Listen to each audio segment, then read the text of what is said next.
temps de carême à toute la communauté chrétienne qui nous regarde ce soir, 20h sur la télévision Futur Média. Merci de nous suivre et bienvenue à cette édition. Les titres, c'est tout de suite. 5 ans ferme requis contre Barthélémy Dias. L'affaire Ndiaga Diouf a été jugée en appel ce mercredi. La défense du maire de Dakar fustige un réquisitoire trop sévère du parquet général. Un réquisitoire qui n'a pas été en mesure de fournir les preuves de la culpabilité de Dias fils.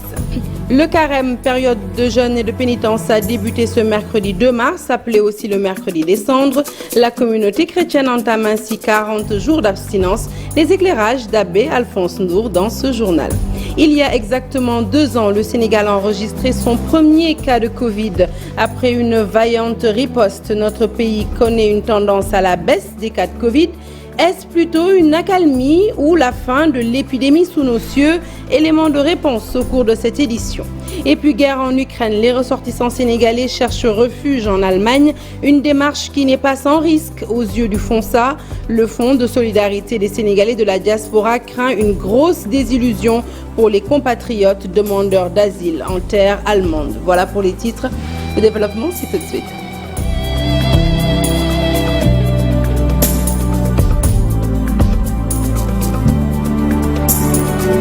Rebonsoir à toutes et à tous. Un journal que nous ouvrons donc tout de suite avec le procès en appel de Barthélémy Dias, le parquet général qui a requis 5 ans ferme contre le maire de Dakar, demande par ailleurs à la cour d'appel d'infirmer le jugement rendu en première instance. La défense de Barthélémy Dias déplore un réquisitoire trop sévère et incapable d'asseoir la culpabilité de son client. Le verdict, lui, est attendu le 18 mai prochain. En attendant, nous écoutons Maître Ousseynou Fall, l'avocat de Barthélémy Dias, à sa sortie d'audience. On plaidait le dossier et nous avons relevé que le dossier était carrément vide. En fait, c'est sur des supputations, sur des suppositions qui ont fondé la condamnation du maire, M. Barthélémy Dias.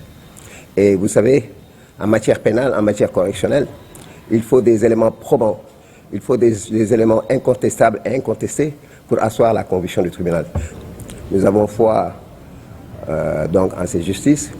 Nous espérons que cette fois-ci, cette justice ne sera pas le bras armé d'un régime qui règle ses comptes, parce qu'il faut le dire en fait.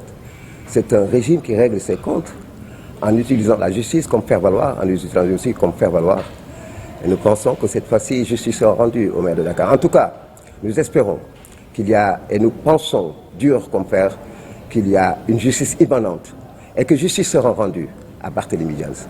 Le réquisitoire, malheureusement, nous l'avons déploré. Nous l'avons déploré, nous l'avons tous déploré. Nous avons déploré le fait que ce soit toujours cette justice qui est là, en fait, pour justifier les actes de ce pouvoir, pour justifier, pour faire en fait cette sale besogne en fait. Voilà. Nous restons dans le chapitre judiciaire 1 an après ces accusations contre le leader du PASTEF, Adji Sarr, accorde un entretien exclusif au journal Le Monde, une sortie qui relance le débat autour de l'organisation imminente du procès d'Ousmane Sonko.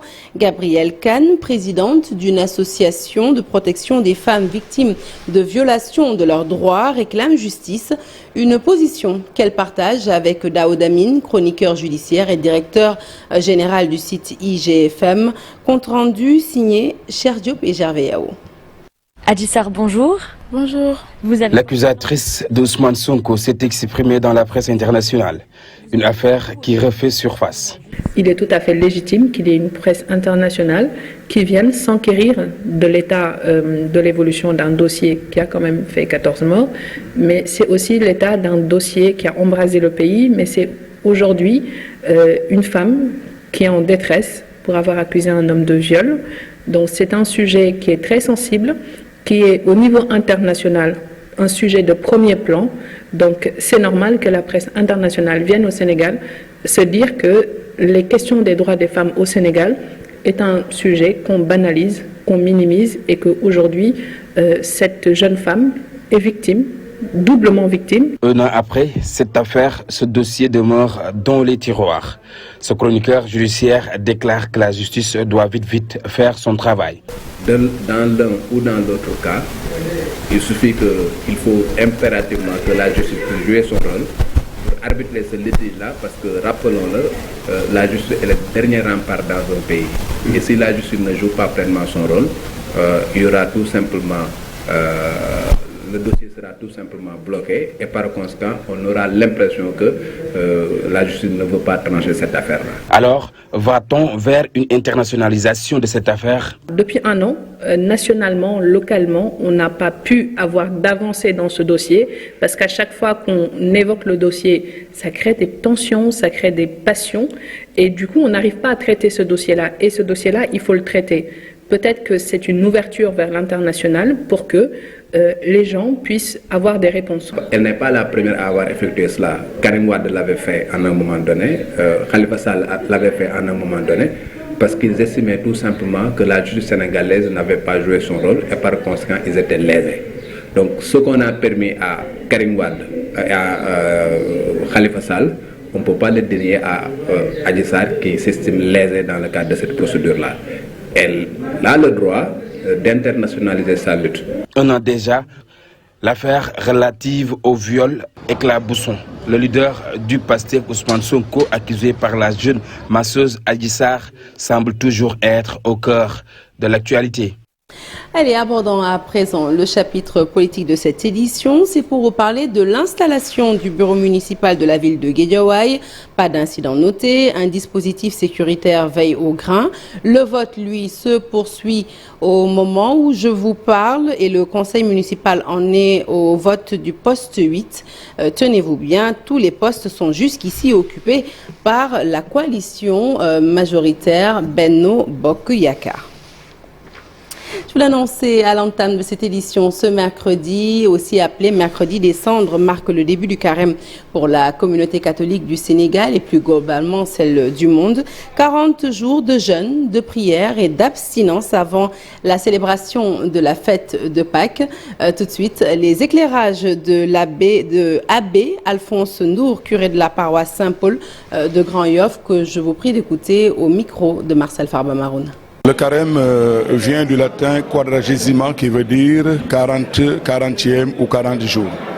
Et ce carême est pour nous chrétiens qui nous engageons dans la voie de la conversion, l'occasion favorable de revenir de toutes nos forces, de tous nos cœurs vers le Dieu vivant en suivant Jésus-Christ lui-même, qui nous précède au carême parce que nous le savons. Une des lectures que nous lisons pendant les premiers dimanches de carême nous montre que lui-même avait jeûné dans le désert pendant 40 jours. Voilà pourquoi les chrétiens s'engagent en carême et pour eux c'est un moment privilégié de conversion, de retour à Dieu, un moment justement où ils peuvent vivre plus profondément leur foi et qui va les amener jusqu'à la Pâque au 40e jour. Parlons santé à présent. Le 2 mars 2020, le Sénégal devenait le 4e pays africain à enregistrer son premier cas de Covid-19. Une panique quasi générale s'emparait alors du pays. Aujourd'hui, on est loin des chiffres effrayants. En témoigne le seul mois de février de l'année dernière, période durant laquelle 661 cas positifs ont été rapportés et 10 décès. Alors, peut-on oser affirmer que la pandémie a été vaincue ? Quelles sont les stratégies ayant permis de réduire considérablement les cas de contamination? Eh bien, élément de réponse dans ce reportage, il est signé Marcel Farba-Maroun. 2 ans après l'apparition du premier cas de Covid-19, le Sénégal a-t-il vaincu la maladie? On n'ose pas dire qu'on a vaincu le coronavirus. En tout cas, on a gagné une manche de la bataille. Mais la guerre n'est pas encore finie.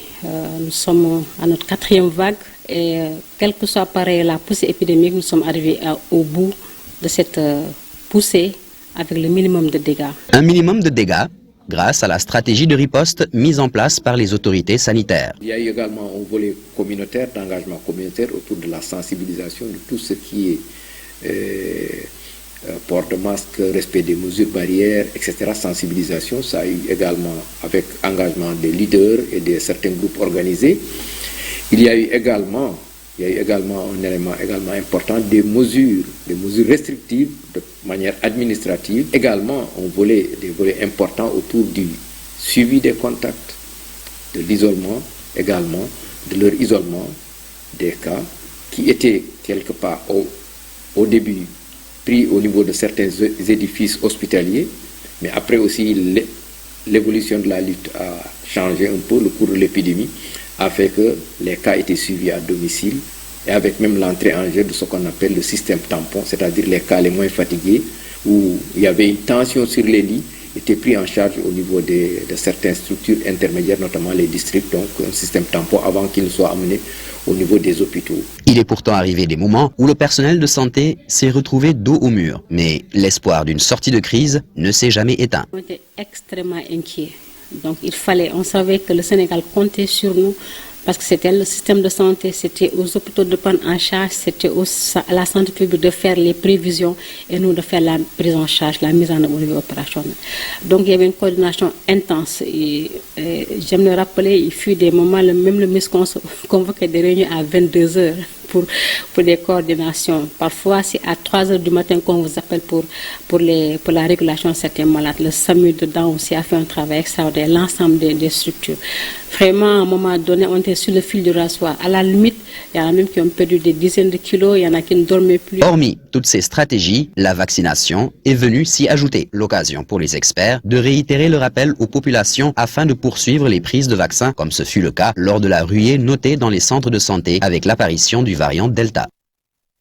Allez, on met cap sur les îles du Saloum à présent. Plus précisément, Fimela, sur place, les communes de l'arrondissement s'unissent pour lutter contre l'insalubrité. Dans le cadre de l'intercommunalité mise en place, ces communes ont bénéficié d'un don de la communauté urbaine de Limoges. Limoges Métropole, objectif, proposer un modèle de gestion scientifique des déchets ménagers et plastiques dans cette zone de la région de Fatick. Aminata Goudiaby, Abdou Karim Bey pour les détails. Gestion des déchets, une problématique majeure pour les communes de l'arrondissement de Fimela. Les élus locaux s'inquiètent, ces déchets constituent une menace pour l'environnement dans cette zone du département de Fatick. Les communes de Wixo se situent dans une zone très sensible, non loin des zones de mangrove, non loin aussi des cours d'eau où l'environnement est très menacé. C'est bon de collecter des déchets, mais c'est mieux de pouvoir avoir un trottoir et de pouvoir aussi les traiter. Et c'est ça qui nous manque. Cette intercommunalité regroupe les communes de Fimela, Diofior, Djilas, Loul, Sessène et Palmarin.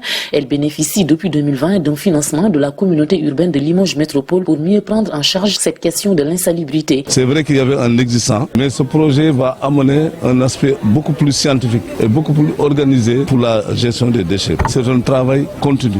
Et pour que ça réussisse, il faut vraiment une organisation permanente. Et c'est ça qu'on va faire. Pendant 72 heures, une délégation de la communauté urbaine de Limoges Métropole a effectué une visite de terrain dans les communes concernées par le projet et des perspectives ont été présentées. Il va s'agir pour nous d'identifier des endroits où seront entreposés des déchets, mais qui petit à petit deviendront de véritables dépotoirs pour ce que nous appelons tout simplement le tri sélectif et bien entendu ensuite le recyclage. À plus long terme, nous envisageons de créer des centres de formation. Il faut donner la possibilité aux jeunes de rester chez eux. Le projet était jusque-là mis en œuvre de façon timide. Des activités de sensibilisation étaient déjà déroulées dans les écoles de l'arrondissement de Fimela. Pour la bonne exécution des grands travaux du chef de l'État lancés lors de sa dernière tournée économique à Matam, le gouverneur en visite de terrain, Mohamedou Mokhtar Ouatt, qui se réjouit du rythme des travaux, encourage les entreprises toutefois à respecter les délais d'exécution. Entre autres sites visités, la route du Dandé-Mayo et le nouvel aéroport de Ourossogui. Ali Bandalian pour la correspondance. Des engins qui tournent en plein régime, les grands travaux de Matam en marche. Lancés par le président de la République lors de sa dernière tournée économique, les projets de construction de la route du Dandé-Mayo se concrétisent. Après quelques semaines d'exécution, le gouverneur de Matam est allé y voir de plus près. Il s'est agi pour nous aujourd'hui donc de nous rendre sur le terrain, loin d'être une idée superfétatoire parce que chaque mois régulièrement on nous fait le point à travers en fait des rapports.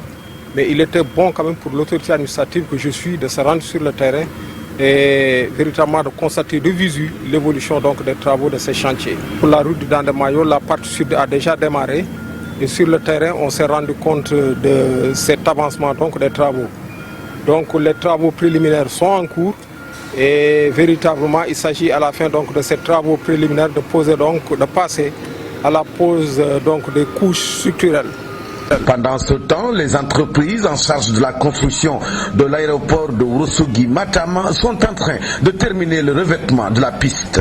Au niveau donc de l'aéroport également de Ourossogui, les choses évoluent très bien parce qu'on a trouvé donc des travaux très en avance relativement donc à la piste d'atterrissage qui aura donc un linéaire de 2200 et présentement donc pratiquement il ne reste plus qu'à poser le bitume et on a espoir que d'ici fin mars on terminera donc cette piste-là.